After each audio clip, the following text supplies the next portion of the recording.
Hello and welcome everyone. Egyptian Gamer 301 here with a video about the top 10 most dangerous zones in hardcore WoW. The purpose of this video is to raise awareness of new hardcore WoW players to the dangers of each of these zones and how to maneuver around them. Before we begin, forgive my usage of a synthesized AI voice of me as I have an illness IRL these days. So without further ado, let us begin. The list will begin in ascending order from the least to the most difficult zones. On the very bottom, at number 10, we have Loch Modan, which is particularly dangerous for new Alliance players due to the presence of an elite patrol led by a 21 Tauren called Harren Swift-Hoof. He patrols along with his two allies Thragum and Gradok. The three of them are not required for any quest, and their only purpose is being the Alliance equivalent of the elite Alliance patrol in the Southern Barrens. Like their counterparts, they patrol only an area of the zone, which is the eastern part of Loch Modan. It is noteworthy that this area is remarkably larger than the patrol area of the Alliance elite patrol in the Barrens. Aside of these three patrols, Loch Modan also seems to have a problem on its western part, due to a large density of packs, especially with the Trogs. The solution to this problem is to make use of the Unit Scan add-on, which you can obtain from CurseForge app. It will alert you when the elite pack is closing by. But generally, you want to head out to the eastern Loch Modan when you're about level 18 so you can at least utilize slowing and rooting effects easier should you encounter them. Consider leveling in Westfall and doing dead mines before heading there.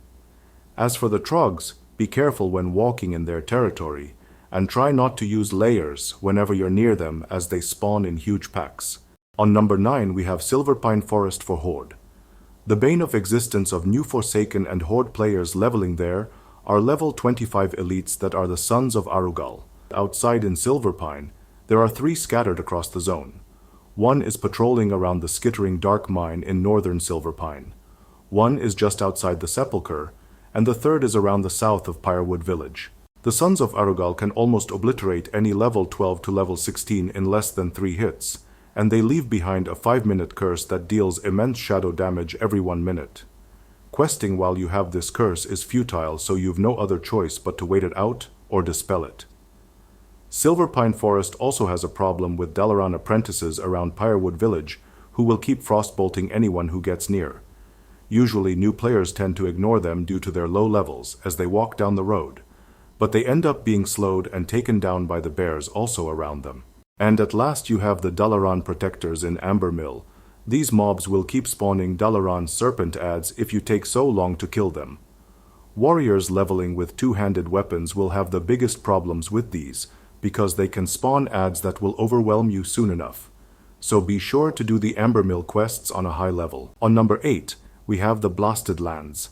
The Blasted Lands has a level 60 rare elite dragon called Terimus the Devourer. Unlike the elites of Loch Modan and the Sons of Arugal, Terimus can annihilate any level 60 except a highly geared tank in a single hit. Terimus patrols the entire Blasted Lands quest area, so use Unit Scan to always keep him on watch, and remember, no matter what you do, do not ever risk utilizing layers in the Blasted Lands, as you could risk bumping into him in the new layer you phase in. He also has a large aggro radius, so you wouldn't want to risk it. At number 7, we have Red Ridge Mountains. The biggest problem there is not about any patrols but rather the huge mob density, especially in the Gnoll areas. The Gnolls tend to run on low health and pull other packs if they're not taken down fast enough. The Blackrock Orcs also seem to have dangerous snare and berserk abilities. You'll usually find the vast majority of new Alliance players die on Red Ridge Mountains because of this.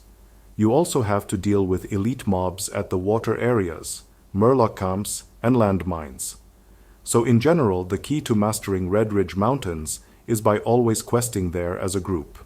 This can be challenging, however, since some of the quests require you to collect quest items, such as the Underbelly Whelp Scales and the Orcish Axes, and not most players like to compete on them, so try and collect a small sum of them before finding a group. At number 6, we have the Eastern Plaguelands. The bane of existence of most unsuspecting players there is the Crimson Courier Patrol, which patrols almost the entire Eastern Plaguelands area. The courier and her elite bodyguards can annihilate even a Naxxrama's geared player. There are rumors that you can distract her from her patrol, but it's risky. On top of that, you also have a large level 61 elite maggot called Borelgor, which patrols the northern part of the zone. Another thing that adds to the EPL's dangers is that the vast majority of mobs there, especially the bats, have slow and silencing abilities. In addition, most mobs there are undead, which makes using fear against them futile.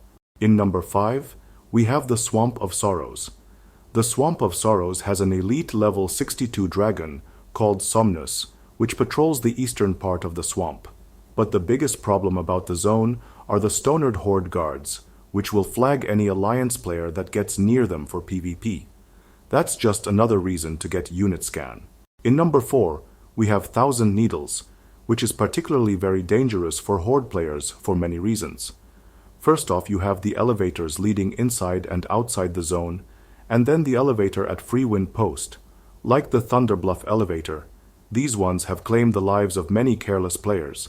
In addition to that, the entire Thousand Needles zone is centered around navigating from a high mesa to another through bridges. Falling off these bridges and mesas is incredibly easy if you don't time your movements carefully. Not only this, but you also have to contend with dangerous patrols, such as the fast-moving Galak Messenger, the elite Rokalim, the Pounder, and Steel Snap, which comes in a pack of 2. Therefore, always remember to watch your step, and like the Blasted Lands, never utilize layering here. Coming at number 3 is Duskwood. Duskwood's danger lies with the infamous 2 elite mobs Stitches and Morladim. Stitches patrols southern Duskwood, while Morladim patrols Ravenhill Cemetery. There's also an elite mob called Eliza, who is spawned by players for a quest at northern Duskwood. She comes with a couple of allies who have a large aggro radius, and will hunt down and kill any unsuspecting players. That basically is all about Duskwood's elite bosses. Whatever's left of Duskwood is the Ogre Mound, stacked with densely packed ogres, and the equally dense Nightbane Worgen camps. It is heavily, and I mean heavily, advised that you don't take on these Worgens alone. At number 2 we have the dreaded Hillsbrad Foothills. This is undoubtedly the scariest zone for both Horde and Alliance players. For Horde, the danger stems within the South Shore Guards. When you enter the zone, you'll probably be level 20+. These South Shore Guards, however, are high level. They hit for a huge amount and are very persistent in chasing you down. Also, if you sustain one hit for them, you'll get PvP flagged, making you vulnerable for the Alliance that come here at level 30+.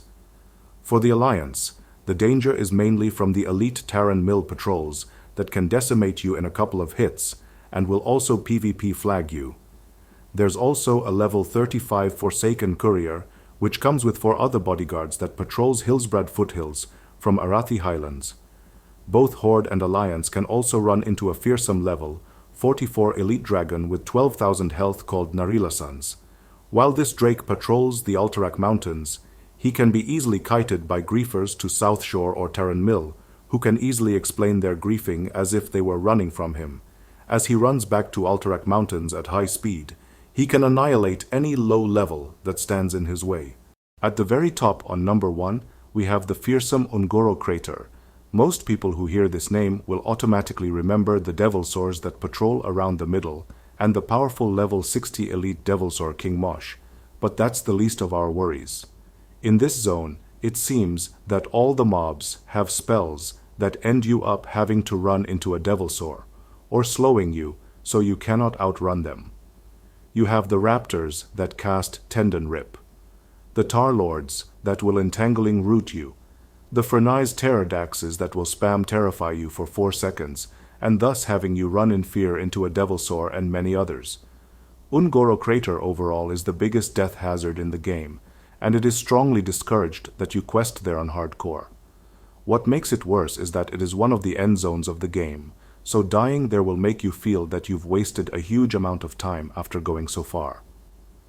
In addition to the Devilsaurs, the mobs that terrify, root, slow, stun, place dots, and overwhelm you. There's one hidden creature that can snatch your character in a second, and that is Simone the Seductress. Simone is a succubus disguised as a troll who patrols southern Ungoro. A hunter needs to kill her alone as part of obtaining his epic staff from Molten Core. However, as a hunter is fighting her, if anyone interrupts the fight even by running into her unsuspecting and being part of her aggro table, then she will summon a powerful demon called the Cleaner, who hits more than 6,000 on a Naxxrama's geared tank, and is immune to almost everything. He is persistent and will chase you until you either die or manage to Hearthstone somehow. He is so persistent that some players in the past have managed to kite him all the way into capital cities. Bottom line, never ever use layers in Ungoro and try and avoid it altogether. So let me know what you guys think of this list. Feel free to share your thoughts and opinions about your own experiences regarding what you think are the most difficult zones to tread in hardcore. Debate with us easy ways and guides to find a way around these issues and subscribe if interested in the overall content. And I'll see you guys later.